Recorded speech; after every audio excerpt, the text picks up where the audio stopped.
everyone. So my name's Smeeta Sinha. I'm a nephrologist at Salford Royal in the UK, and welcome to this ERAASi seminar. So today we're going to be talking about hyperkalemia. We have a series on hyperkalemia, and we're really going to be focusing on the impact of hyperkalemia when we're managing patients with heart failure in the setting of CKD. So we've got some fantastic panelists with us today, but before I do that, just some general housekeeping. We really want this seminar to be interactive, so I would really encourage you to submit questions through the chat, and if you want to ask live questions, we also have that as well. Just let us know in the chat that you want to ask that question live, and you can put your comments and questions directly to our panelists. So I will now introduce our panelists, or rather I'll ask the panelists to introduce themselves. So I'll start with Shelly Zieroth. Shelly's from Canada. Tell us a little bit about yourself, Shelly. Hi, so I'm intimidated to be here. I'm a heart failure cardiologist. I'm going to be actually sharing some of the recent data with regards to the management of heart failure and novel potassium binders with you today. I'm professor of medicine in Winnipeg, Canada, where there's a massive snowstorm right now, and I'm the past president of the Canadian Heart Failure Society, so a pleasure to be here. Thank you, Shelly. Gosh, there's no need to be intimidated with that CV. Right, next one is Biff Palmer. Well, thank you. It's a pleasure to be here today. I'm a professor of internal medicine at the University of Texas Southwestern Medical Center in Dallas, Texas. And so I'm a nephrologist, and we are having good weather here in Texas. So it's quite a contrast. You always have good weather in Texas. Right, thank you, Biff. And last but not least, Maria Sola from Spain. Thank you for inviting me. I'm also a nephrologist from Spain, Barcelona. And yesterday it was really bad weather here, but today we have a sunny and nice day for starting Easter time. Thank you, Maria. So we are crossing continents for this seminar today, but now down to business rather than weather. So Shelly's going to kick off the seminar by providing us with just a few slides on some really key important aspects of hyperkalemia management in this setting. So I'll hand over to you now, Shelly.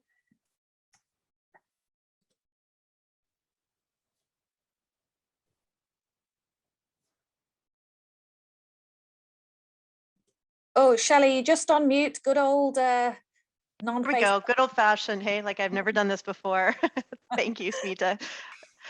So again, it's not unusual that a heart failure cardiologist is spending time with nephrologists. We're seeing a lot of our chronic conditions, and the management of the cardio-renal metabolic medicine really has brought us together. And certainly hyperkalemia is another topic by which we have many commonalities. And that's because we really focus on optimizing RAASi therapy in our patients with chronic kidney disease, as well as heart failure. And in fact, the prevalence of hyperkalemia in these conditions varies. In advanced stages of CKD, you guys see 40 to 50% hyperkalemia. Up to 40% of patients in heart failure clinics on spironolactone have an episode of hyperkalemia as well. And fortunately, we have ways to manage this now as well. So these are the KDIGO guidelines from 2021, and I don't know, Biff or Maria, if you want to comment. This is a very recent publication, and I saw it on social media and dug into it a little bit. So is there anything new with regards to RAASi therapy in these guidelines? At least I'll go first. I mean, again, the thing that I have taken away from these guidelines is that it's really just further emphasizing, and the level of and degree of emphasis, I think, is increasing. And that is that we should ensure that our patients, whenever possible, are on the maximally tolerated dose of ACE inhibitors or angiotensin receptor blockers. I mean, take, for example, proteinuric chronic kidney disease. You know, there is literature that even when you use doses that are no longer significantly affecting the blood pressure, you do get additional antiproteinuric effects. And so I think there's, a lot of justification to make sure that our patients, whenever possible, are on the maximally tolerated doses of these drugs as kind of a foundation of the therapy. And in addition, you need to give these drugs independent of if they have high blood pressure, if they have proteinuria. So these patients, if they have proteinuria, these drugs are protecting the kidney against the deleterious effect of going through dialysis. Great. And, actually proteinuria and UACR is becoming recognized amongst cardiologists as an additional risk factor for cardiovascular events and heart failure outcomes as well. And maybe that's something we can talk about as well a little later on. So these are the European Society Cardiology guidelines for the management of chronic heart failure. And again, there's been a change. Biff used the word foundational, I think. And so there are the 4 foundational therapies for HFrEF. There's been a bit of a paradigm shift in terms of how we prescribe these drugs. We start low doses of all 4 as quickly as possible, and then we up titrate them to target doses. So the priority is getting all 4 on board. And of course, RAASi is a key component of this with ACE inhibitors and MRAs, and sacubitril/valsartan is actually one of these drugs as well. It's less likely to cause hyperkalemia, but does nevertheless. And I would just also say that the very recent Heart Failure Society of America, ACC, AHA guidelines came out last week. Again, the 4 foundational therapies, of which RAASi therapy is a key component. Start low doses and then up titrate to target doses. And Smeeta, I think I interrupted you there for a second. Did you want to make a comment? Yeah, I just thought I'd bring in some of the questions from the audience that were really relevant to that last slide, because we're already getting a lot of interaction. So I thought I might as well throw it in at the same time. So Biff, you talked about, and so did you, Maria, about the importance of RAASi in patients with CKD and proteinuria, and those guidelines reflecting that. One of the questions is, well, what is the rationale for max dose RAASi therapy? And I guess that goes for heart failure as well as CKD. And linked to that is, fine, we may go for max dose RAASi, but does that increase the risk of acute kidney injury? So, what are your views on that? The guidelines suggest things, but what are they based on? Well, again, I would just reiterate, again, speaking from the nephrologic perspective, if you look at some of the older studies, I mean, there's no question that when you titrate up the dose of either ACE or ARB, the antiproteinuric effect becomes more magnified, even when there's no significant change in blood pressure. In fact, and I'm not advocating this, but there are older data where people have actually used supratherapeutic dosing doses beyond which are recommended, where you see really no additional change in blood pressure, but there are additional antiproteinuric effects. So again, I think that's the rationale as to whether there would be a higher risk of acute kidney injury.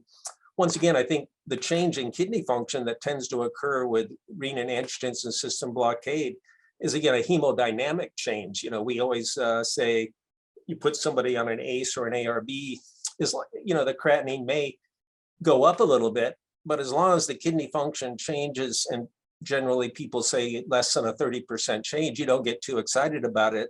You want to make sure that it stabilizes at the new value and doesn't progressively get worse. But an initial change is purely hemodynamic, and I would argue is probably less likely to occur at these high doses where blood pressure really is not changing much. I would add from a heart failure perspective that, the target doses are based on the clinical trials, really. And in real world registries, we often see that those patients, who may not actually be eligible for clinical trials because of comorbidities, but real world, the probability of getting to target dose is less, right? In the best registry, perhaps 50% would get to target doses of the 4 foundational therapies, but it's significantly less. And there's even under prescription of these foundational elements as well. I think it's important to recognize that when we prescribe RAASi therapy, just like we saw in the clinical trials, that this is associated with decreased mortality and major adverse cardiac events in both CKD populations as well as in heart failure populations. And this, the benefit occurs as well, you know, regardless of target dose, but the higher you get, the more you get to that target dose, the more protective it in fact is. It's just about safe monitoring as well. It's equally important to recognize that down titration or discontinuation of RAASi therapy is associated with increased mortality, not just in the CKD population, but also in the heart failure population and diabetes. And the highest risk, of course, is in those individuals in which RAASi therapy has been discontinued. And it's not just blood pressure that's a reason for discontinuing, it's also hyperkalemia is a cause of discontinuation of RAASi therapy. Yeah. I was just going to say, I think the two slides that you just showed really address the question from the audience as to why we want to use maximal doses of these drugs. Yeah, absolutely. There's definitely prognostic implications for this as well. So, and we do know that if the individuals have a hyperkalemia event, there's a less likelihood of them being reintroduced to what I consider disease-modifying therapy, whether it be ACE and ARBs in proteinuric kidney disease, or ACE, ARB, sacubitril/valsartan, MRA in HFrEF. These are disease-modifying therapies, and it's really important for us to look at opportunities to reinitiate or to manage hyperkalemia. And so we saw data that reducing the dose of RAASi therapy impacts the prognosis, discontinuing even worse prognosis in your patient populations. So how, in fact, do we treat hyperkalemia and allow ourselves to maintain and optimize RAASi therapy?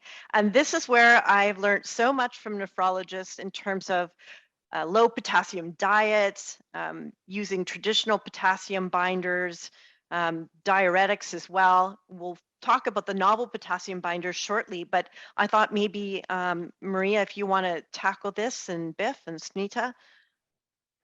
Actually, the low diet is a nightmare and is not a healthy diet for our patients. And for sure, Biff can talk more than I, because the first time that I listened about the no against this kind of diet was him. Maybe you want to talk on that, Biff. Yeah, you know, I think, you know, when you think about the way we've traditionally approached these individuals, we say, okay, listen, we want you to avoid all of these foods that are enriched in potassium. And it turns out that those foods are also heart healthy. And so you kind of have this dilemma, very analogous to using ACE and the hyperkalemia. In other words, do you give up on heart healthy food to avoid hyperkalemia, or do you go ahead and prescribe it? But I think where everything is kind of transitioning towards is to be a little bit more nuanced on how we manage alterations in the diet. Say, for example, it turns out that fruits and vegetables that tend to be more high in fiber, while they may have a lot of potassium within it, the bioavailability of that potassium is a lot less. So in other words, you could be a little bit more nuanced in that regard. Fruits and vegetables that have more carbohydrate likely would cause less hyperkalemia, because that carbohydrate would provide a stimulatory effect on insulin to shift potassium into cells. So rather than just in a blanket way say, I want you to avoid all of these fruits and vegetables, again, maybe we could be, with the help of our dietitians, be more nuanced in that regard. Yeah, I completely agree. And also we sort of fixate on the fruits and vegetables and the healthy things. But what I sometimes find is the patients aren't getting their potassium from that. They're getting it from the crisps and the fizzy and certain fizzy drinks and things. So actually trying to get them to have less of the good stuff means they don't reduce any of the bad stuff. They just get even less good stuff. So I think dietitians are really helpful in that way, because they can get into the actual nitty gritty of the diet. So dietitians are value, and I completely agree, Biff. We in nephrology Maria, you said this as well. We need to perhaps move away from telling people to just stop eating things that are good potassium. One other comment, and again, I think Maria would agree, another benefit, at least in our chronic kidney disease patients, of having an adequate amount in fruits and vegetables is that it also is a bicarbonate load. And that also, by the way, tends to help limit the degree of hyperkalemia because, you know, again, the alkalinity that you provide with that type of food stuff. So we're going to look at some practical algorithms for the treatment of hyperkalemia. And now, of course, we have the opportunity to move past the traditional potassium binders, which whenever I reached for them, my patients dreaded it.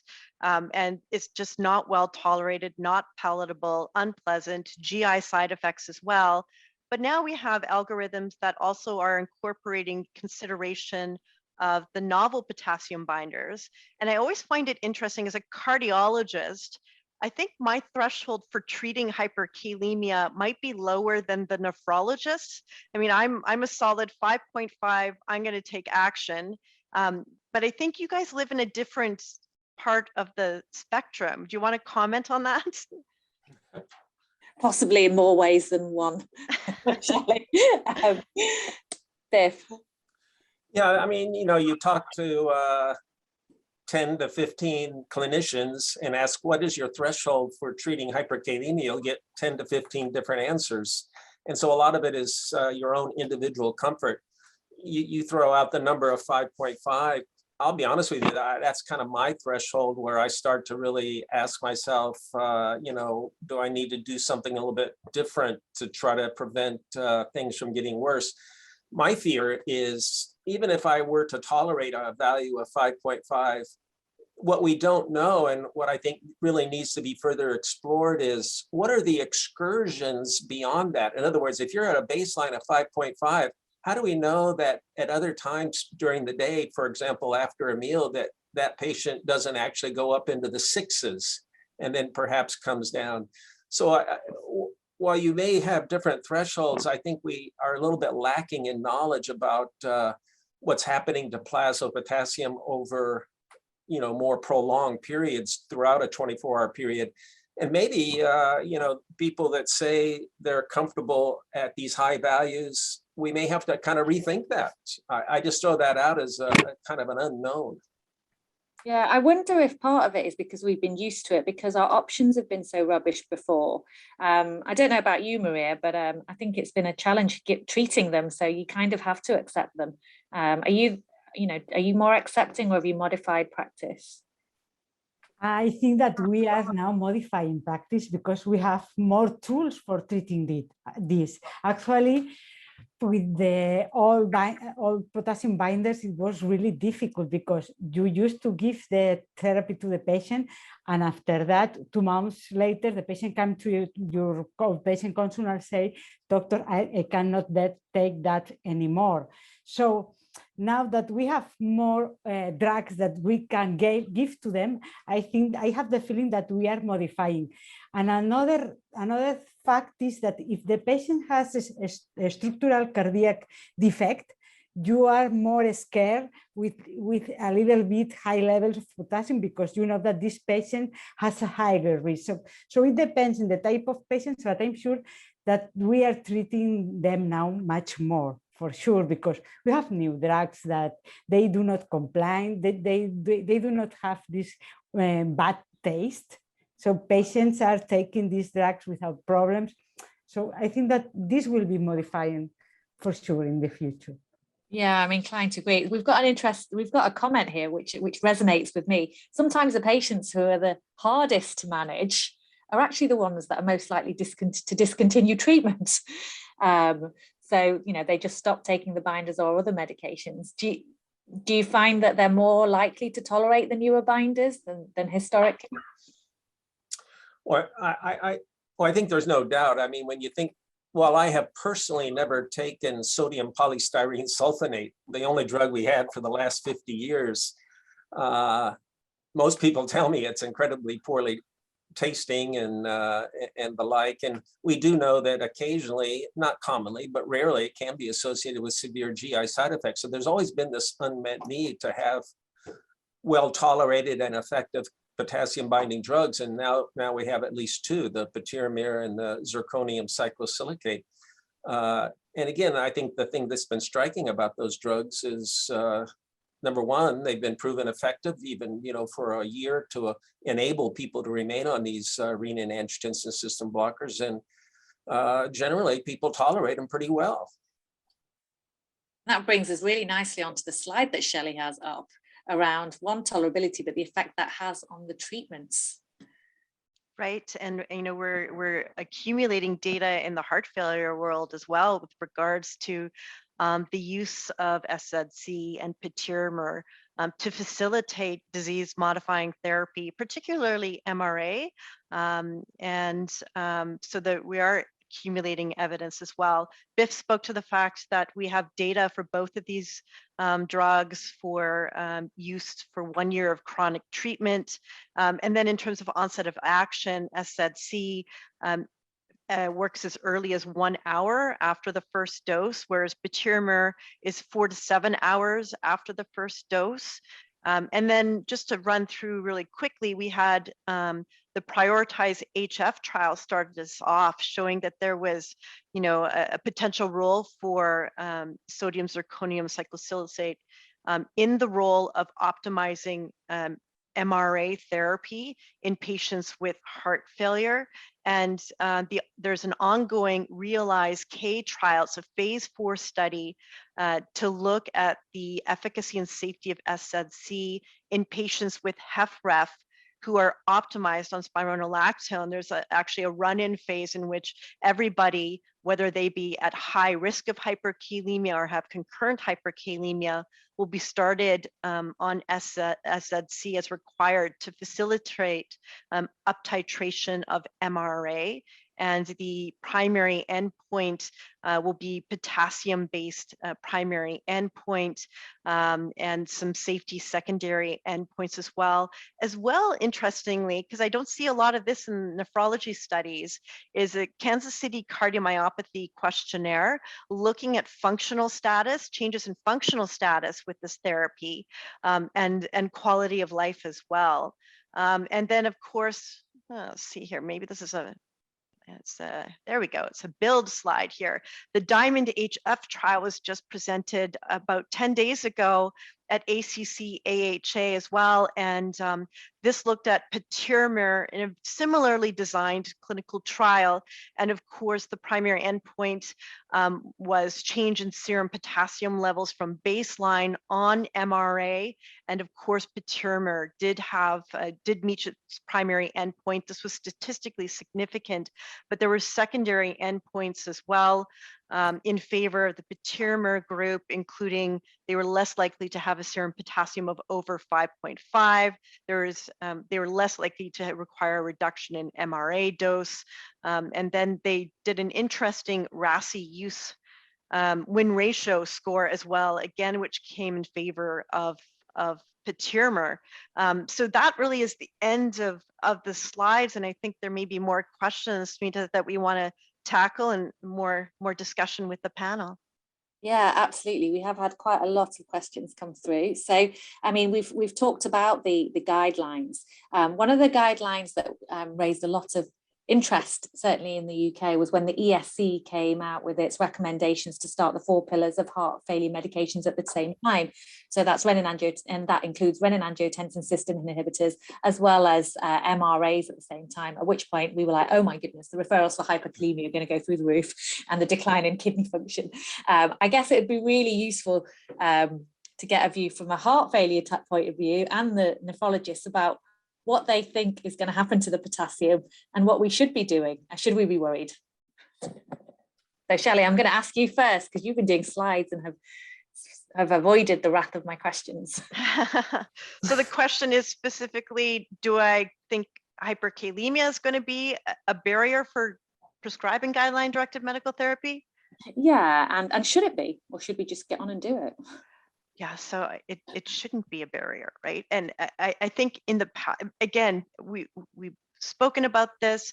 There are well-tolerated newer potassium binders which facilitate uptitration of MRA, and we're seeing this data now as well. So I'm using it in clinical practice. The patients tolerate it well. I think that our nursing team is very surprised by how well tolerated this therapy is. And I think, do we have data that it improves clinical endpoints by using our novel potassium binders to treat hyperkalemia? The Diamond trial embedded within a win ratio some clinical endpoints. It really wasn't powered to show reduction in clinical endpoints, but intuitively, any uptitration of our guideline-directed medical therapy in HFrEF patients improves prognosis, reduces events and risks in larger clinical trials outside of the use of novel potassium binders. So I would think intuitively this will impact better outcomes for our patients. And the nephrologist, are you worried? Or are you going to be the similar let's go attitude? I'm not worried, and I think the clinical practice has changed a lot in the last years. Now we have the heart failure units and the cardio-renal units where the patients are followed really close. So we have treatments, we have these new drugs, and we have a different following of the patients that will help on that. I don't have this feeling that when I started nephrology a few years ago, just kidding. When I started nephrology, I had this feeling that with the double race blockade, we had this kind of problems. But now we have new drugs and different manner of treating our patients, more closely controls with the nurse staff. And I think that this is modifying, and I don't have this feeling anymore. Yeah, I agree with you, Maria. And the other thing I would point out, and I'm a big fan of these new potassium binding drugs because I do think they enable the use, but I would also just express that we can't forget about some of the older approaches we utilize. I still think they're very much valid. Augmentation of the diuretics. When you think about CKD patients, they oftentimes have hypertension, or the heart failure patient who still may be a little volume overloaded. Making sure people are on adequate amounts of diuretics, that certainly helps to ameliorate the hyperkalemia. And correcting metabolic acidosis, if it's present, will also be of benefit. So we certainly have these older therapies that are of utility, but adding to that now, we have these new binders, which are clearly effective. One of the things I'm always asked about, particularly with zirconium, is the sodium load. It's a sodium-potassium exchange. But at least in my experience, I haven't encountered that much in the way most of the data with that complication was at a 15-gram dose. And I would point out that we have one study called the Dietary study where zirconium was actually used to treat pre-dialysis hyperkalemia, and it was administered once a day on non-dialysis days. And in that anephric population, they really didn't see changes in their body weight or fluid gain or their blood pressure. So again, it's something to be aware of, but I don't think it's a limiting factor by any means. Yeah, and as a heart failure cardiologist, the potential for edema-related events, I haven't seen much of it. Again, we use lower doses, frankly, in the maintenance phase, and haven't had much of a concern with that. Along that lines as well, I would say we have some data in the HFrEF foundational therapies as well, that use of SGLT2 inhibitors facilitate MRA use as well. So the concurrent use of foundational therapies is important to recognize. Using an SGLT2 inhibitor may lower your risk of hyperkalemia in the setting of an MRA too, but I have found that these novel potassium binders really do enable us to maximize guideline-directed medical therapy, and that's what our jobs are all about. And this will improve the quality of life of the patients, because if you have less heart failure and dyspnea, they will feel better for sure. You were talking after about that study that included this part, so sure. Yeah, and there is some alignment now between kidneys and heart. You know, the cardio-renal space is certainly growing, and alignment is there. And you touched on the SGLT2 inhibitors. I mean, we're all over the SGLT2 inhibitors in nephrology now after the publication of the Credence and DAPA CKD study, which, you know, obviously this is an ERA seminar, so everybody knows about the improvements in progression of CKD as well as reduction in hospitalized heart failure. So it's really nice to see some data coming around on concomitant use with MRAs and hyperkalemia there. So one of these, and I must admit, we've got a question, and I have never done this, so I'm quite interested. It talks about optimizing doses using urinary check by sequential urinary sodium checks. Does anybody look at that? Anybody know of anything around that? In the cardio-renal units, they are doing that. They are checking sodium in the urine, and you can detect if the patient is taking or not the pill properly, and if is giving any good response or not. People is doing that, mainly in cardio-renal units. Okay, I would think it might be a strategy in like the diuretic refractory population, but I haven't used it myself. Yeah, I've not particularly used that. So I guess what the questioner is saying, using urinary sodium as a way to gauge the amount of sodium intake. Yeah, possibly, and how well we are doing at at managing those patients from a compliance point of view, but as well as a therapy point of view. I did want to follow up on one comment that Shelly made, and I agree. There are a couple of retrospective looks at some of these SGLT2 inhibitor therapy studies, and there does seem to be a little bit less hyperkalemia. In other words, the ability of the SGLT2 inhibitors to augment distal sodium delivery and flow to augment potassium excretion, I think is a real phenomenon. And again, it could also play a role in helping to minimize the hyperkalemia tendency when the patients are on the ACE or ARB therapies. Actually, there is a new clinical trial that is starting just now in CKD patients with both drugs. Yeah, that'll be very interesting. From Bayer. Yeah, absolutely. So I think we've got some variation in what we do and how we monitor and dose. Some use sodium in the urine, some use conversations with patients, and they are in guidelines or not, but I think that's probably variable. One of the other questions, and I think this is really relevant for us in nephrology, around binders and absorption of immunosuppression, transplant patients. How do we feel about potassium binders in conjunction with immunosuppressants? Yeah, I'll just relate my own experience here at our own institution. I mean, the question is a great one because, as you know, the calcineurin inhibitors are very much associated with hyperkalemia. And in addition, we treat these transplant patients with other drugs that further enhance the risk. They're on Bactrim for prophylaxis against PCP infections and the like. And so you're kind of additively inhibiting these mechanisms that are involved in potassium excretion, but you can't readily stop these agents. And so we have been using a lot of, frankly, the zirconium to help maintain normal kalemia. And at least in our anecdotal experience, we haven't seen significant alterations in the calcineurin levels or in mycophenolate levels when we've measured it. So we have found these drugs very effective to help maintain potassium in patients that you can't readily adjust calcineurin inhibitor therapies. But actually, we need more studies in this type of patients. In transplant patients, there are few studies, so we need more research on that topic for sure. Yeah. One other point or a question I'd have for Shelly, is another way to kind of get around this hyperkalemia, or might there be a benefit of using these so-called non-steroidal mineralocorticoid antagonists?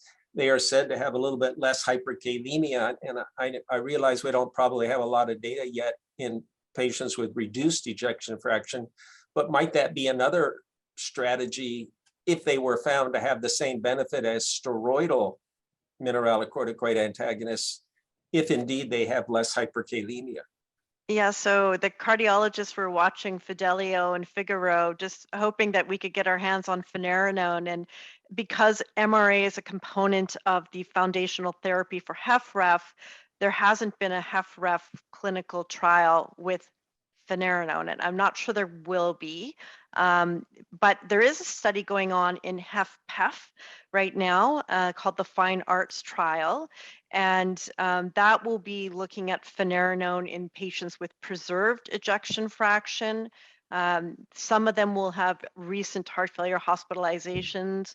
Others will be further out from a heart failure hospitalization or not had one in the last year. You know, it was a little slow to enroll during COVID. So I think we're a couple years out from getting the clinical event data out of this trial. And then I suspect it'll be an indication creep, and we'll start using finerenone potentially in HFrEF as well. Yeah, there's lots of alignment again, isn't there? So cardiology, renin-angiotensin system inhibitors, MRAs, SGLT2 inhibitors, nephrology, yes, RAASi. Now we've got SGLT2 inhibitors, and now we're looking at finerenone as well, you know, MRA. So, so lots of alignment, and I guess drugs that, even though it's less at promoting hyperkalemia, you know, as reported, there's still a hyperkalemia risk there, isn't it, as we start to do more of them. And things are changing. One of the big things that's changed in nephrology is, I'm not sure if you've heard of this one, Shelly, it's the kidney failure risk equation. So we've got a question around, you know, how does the kidney failure risk, the introduction of kidney failure risk equation impact on our management, really, particularly of heart failure? So maybe I'll start with the KFRE with the nephrologist first, and how it's impacted your management, and then particularly in the patients who have concomitant heart failure, and then perhaps Shelly's view on equations and risk management. So Maria, do you want to take it first? I can take that, but actually I have to say that in Spain we are not using that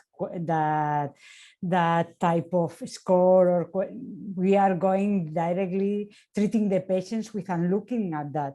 And actually there are studies demonstrating that patients that have acute kidney injury, they also have benefit after this pass through of the renin-angiotensin system blockade. So we do not use this kind of equations. Yeah, it's, I mean, I think a lot of people are aware of it, but it isn't widely, as far as I know, it's certainly not used in my medical system as a standard report.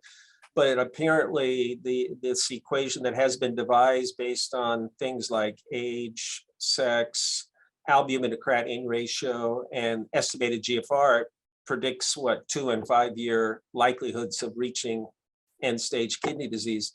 At least some of the papers that I've seen is a limitation in being able to employ it widely has been that albumin to creatinine ratios are not widely measured.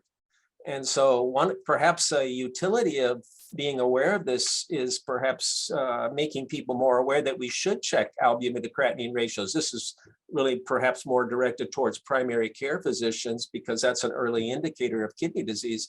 But there is certainly a rationale for doing that, maybe making people more aware that to not only check serum creatinine and get an eGFR, but also check for albuminuria.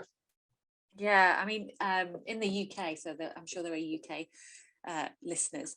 In the UK, we have had the kidney failure risk equation added to our national guidelines. So in theory, one of the routes into referral to a nephrologist, the primary care physician has to have calculated a kidney failure risk equation. And one of the criteria has to be that their KFRE has to be greater than 5%. If it's less than that, then the expectation is that they will continue to be managed in primary care.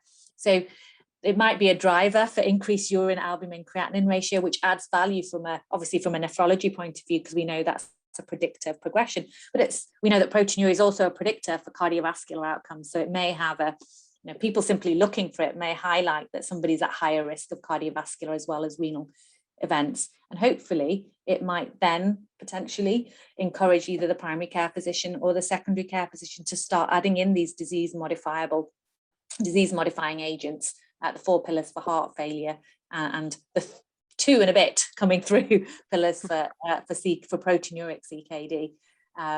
That's kind of how I'm seeing that happen.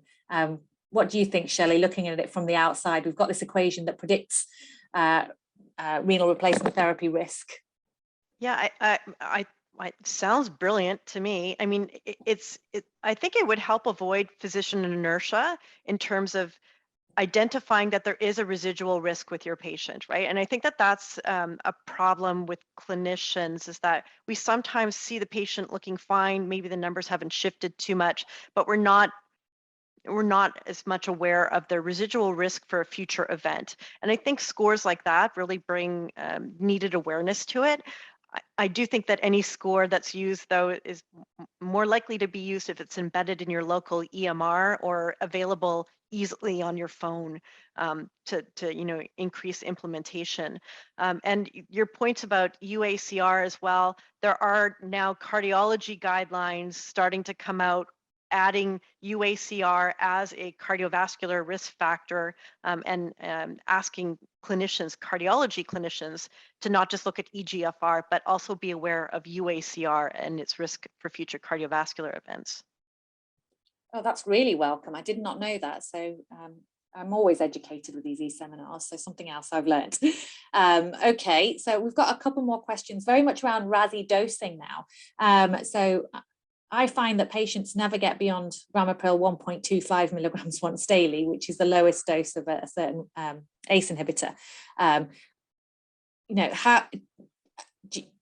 What's the practice like in yours? And should we be? We've talked about aiming for maximum doses before, but are you happy with that, or what do you find are the common reasons for not getting up to maximum dose? Because it's more than just hyperkalemia, isn't it? Sometimes we find that the creatinine level increases as well. Are you put off by that?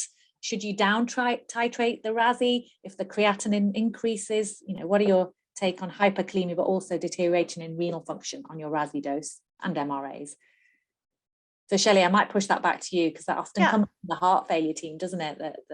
So a dose that low of ramipril would most often be associated with soft blood pressures in my patient population, in all honesty, with systolic blood pressures of 80, 85, and you're a little hesitant to up titrate in that setting. Not infrequently, we have patients with chronic kidney disease, and creatinine becomes the barrier. And then also hyperkalemia becomes the barrier. If you see the decline in eGFR occur, I think it's important to look at other drugs that the patient is on that may require adjustment or removal in order to preserve the renal function. You want to do everything you can to keep disease-modifying therapy on board. So, assess their volume status. Maybe you've over-diuresed them a bit, right? And so you can back off on the diuretic. If it's sacubitril valsartan that they're on, there's a bit of the neprilysin inhibitor component has a diuretic component, which may allow you to back off on the diuretic and preserve kidney function.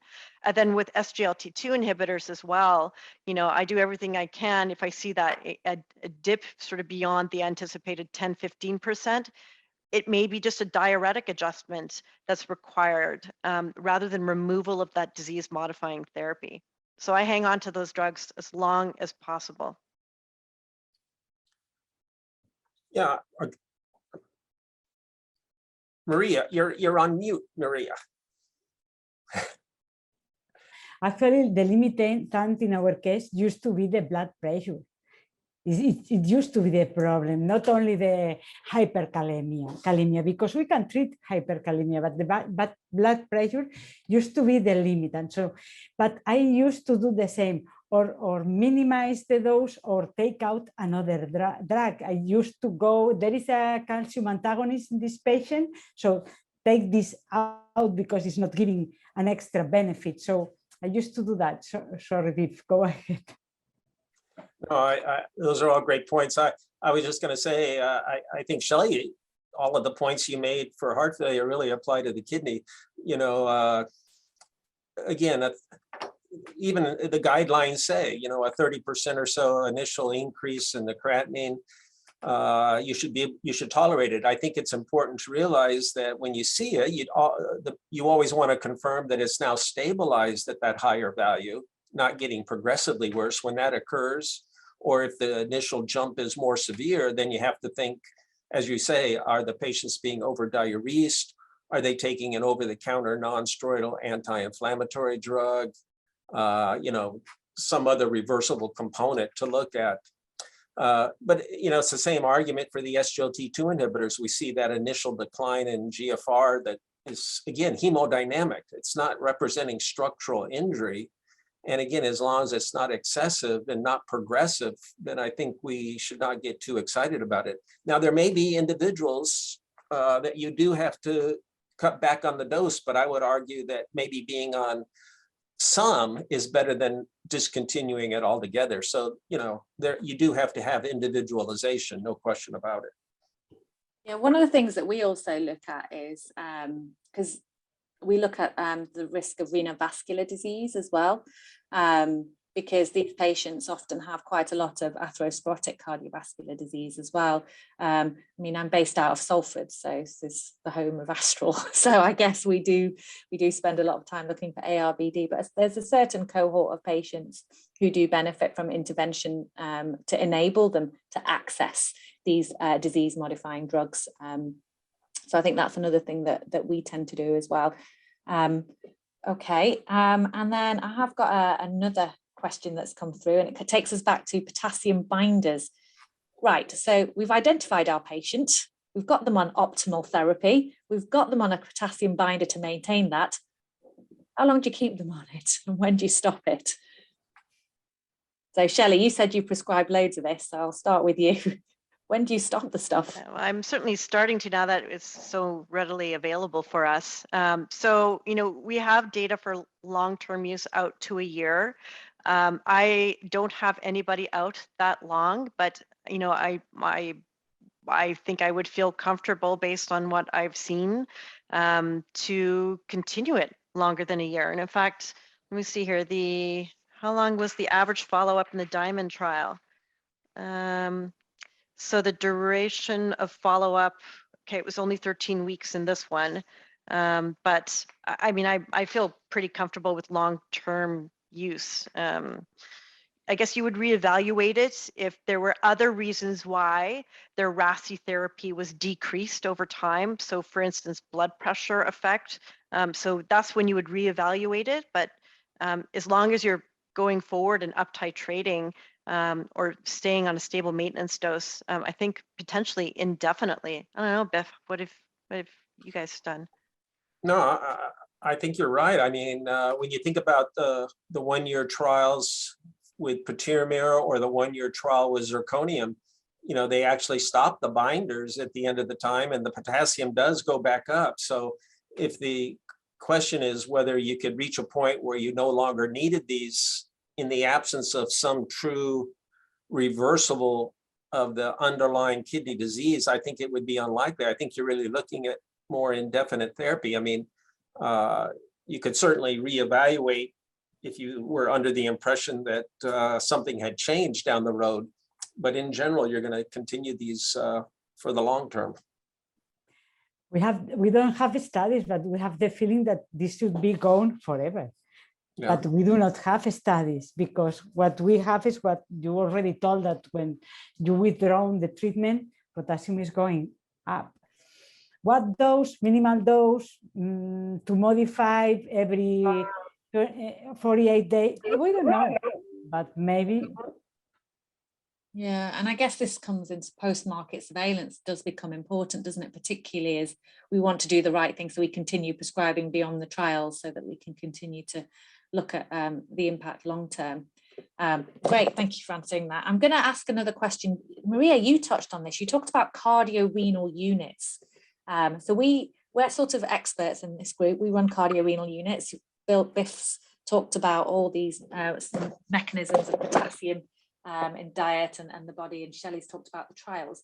But a lot of nephrologists and a lot of cardiologists won't do this. Do you think there is value in the cardio-renal unit? And do you think cardio-renal units will have cardiologists and nephrologists that are more likely to push for maximum dose and use of potassium binders, as well as all the other measures that we've discussed today? Or do you think we should be trying to get this done across the board rather than focusing on cardio-renal units? I think that cardio-renal units are not for everybody, because if not, we will be with a lot of patients, it will be impossible. But I think that is good, not for us, if not for the patient. When I was young, I used to take out the diuretics, and patients used to have heart failure and go to emergency room. And cardiologists used to push up, and patients used to have acute kidney injury. So in some type of patients, I think that they might benefit of a multidisciplinary treatment to avoid this going up and down to the emergency room. So patient will benefit of this kind of combined therapy, but not all of the patients. If not the patient that has a resistant heart failure, because if not, we will be with a lot of patients and it will be impossible to treat all of them. But I have this feeling we should titrate up, push up, and work together as a team. You can name this cardio-renal unit, you can name this a WhatsApp team, whatever you can call, but we should work together, but not in our benefit, in benefit of the patient for sure. I couldn't agree with you more, Maria. I mean, you know, we all have those stories where you put somebody on a drug like an ACE or even an SGLT2, and then they're followed up by another physician who sees that change in kidney function, not realizing that it's maybe expected, and then they discontinue it. And if you had a single clinic where you could kind of, in a collaborative way, have discussions about the patient before you suddenly discontinue the medicine somebody put on, you know, it would definitely be advantageous. So having some sort of a multidisciplinary approach to the extent that it can be accomplished, I think that's where things are heading. And it certainly has a lot of great utility, no question about it. You know, and a lot, you wonder if like telemedicine might actually be the technology that will facilitate these multidisciplinary interactions. And it's all about reducing the residual risk in this patient population. And as a group and as a multidisciplinary team, we are likely to do better at reducing residual risk in our patients, and by learning from each other like I did today. Absolutely. Sure. Mindful that we're coming to the close of the meeting, but I've just got a couple, they might sound slightly left field questions, but I'll throw them in because they are relevant. So I guess this is for Maria and Biff.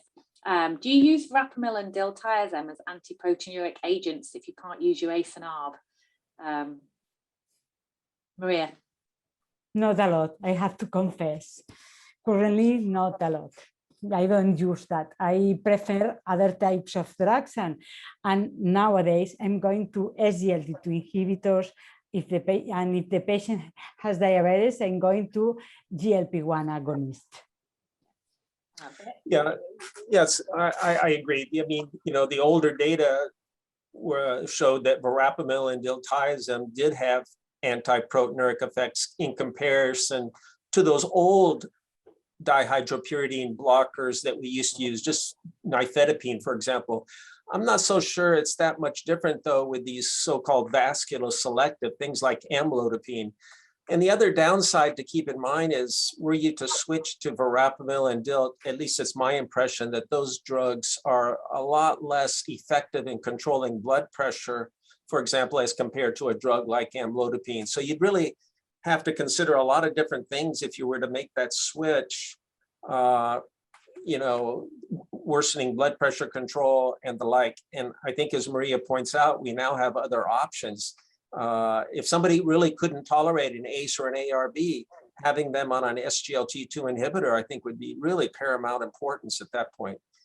Yeah, I think the CKD study did change our view on management of patients with proteinuric CKD in a good way for once. And let us see the EMPA kidney that we will have, I think, the results this year. Yes, fingers crossed. we've had a dearth of studies, and now we're getting quite a few, so hopefully some more positive news. We might catch up with the cardiologists soon. Maybe not. Okay, so I've got another question here. So where are we? Oh, it's a comment just highlighting that most clinicians do tend to stop ACE and ARB when the EGFR drops. So although we're experts here, I think there's a reality that a lot of clinicians will tend to do that, and they will then say that it's the drug that's causing it rather than anything else. It's a comment. And then also there's some discussion, actually an important point. How do you feel about dietary sodium restriction? Because there's some controversy around that. So Shelly, there's less controversy about it now. So at the ACC AHA, again, about 10 days ago, the sodium HF trial was presented. It was a pragmatic trial of all patients with heart failure, regardless of ejection fraction. Most of them followed in heart failure clinics, and they took usual care versus a 1500 milligram sodium restriction. They were very careful as well that the rest of the diet wasn't impacted, counseling from dietitians as well. And there was no impact on clinical events and a reduction in hospitalizations or any cardiovascular events. There was a signal for improved symptoms and quality of life, but no change in 6-minute walk test. So that rigorous sodium restriction may not be required.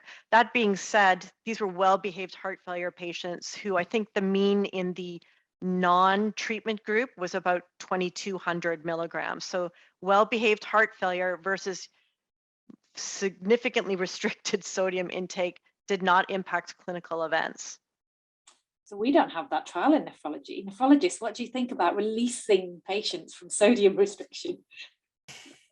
Biff, I'll let you go first.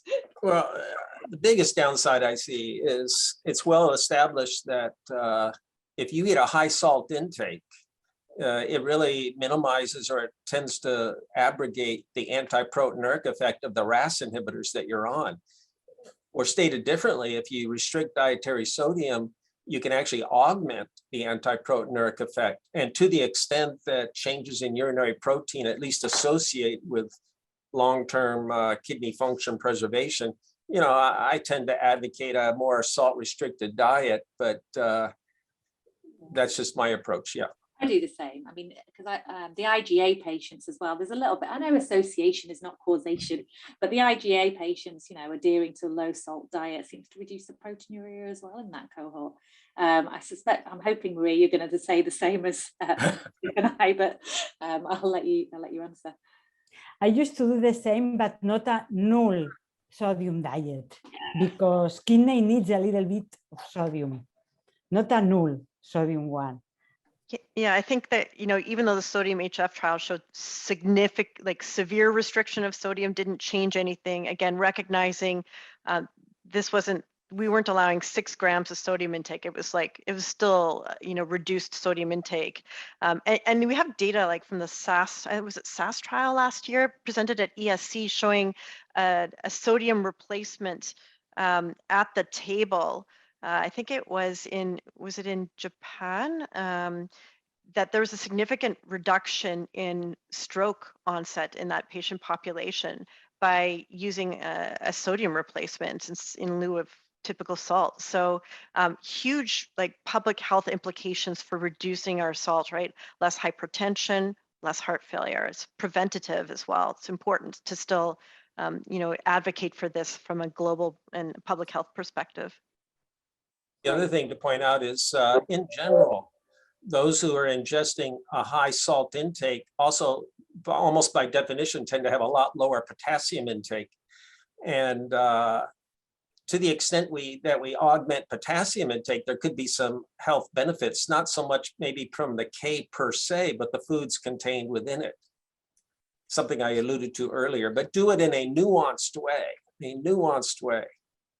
Oh, absolutely right. So we have started with hyperkalemia. We've ended up on sodium. I think we've covered absolutely loads. And I guess that's value of a roundtable. So I'm going to draw the session to a close. But thank you so much to our panelists. I think we've covered the real life experience of patients and clinicians in trying to manage hyperkalemia. We've heard the trial data, upcoming trial data, and we've also heard about how we are starting to align with therapies, but also an understanding that we need to get people on the drugs that actually improve their outcomes. And we now have the tools to help us get there. So I'd like to thank you, all three of you, for taking the time to do this seminar today. Thank you very much. And to the viewers that have joined, thank you very much for listening in.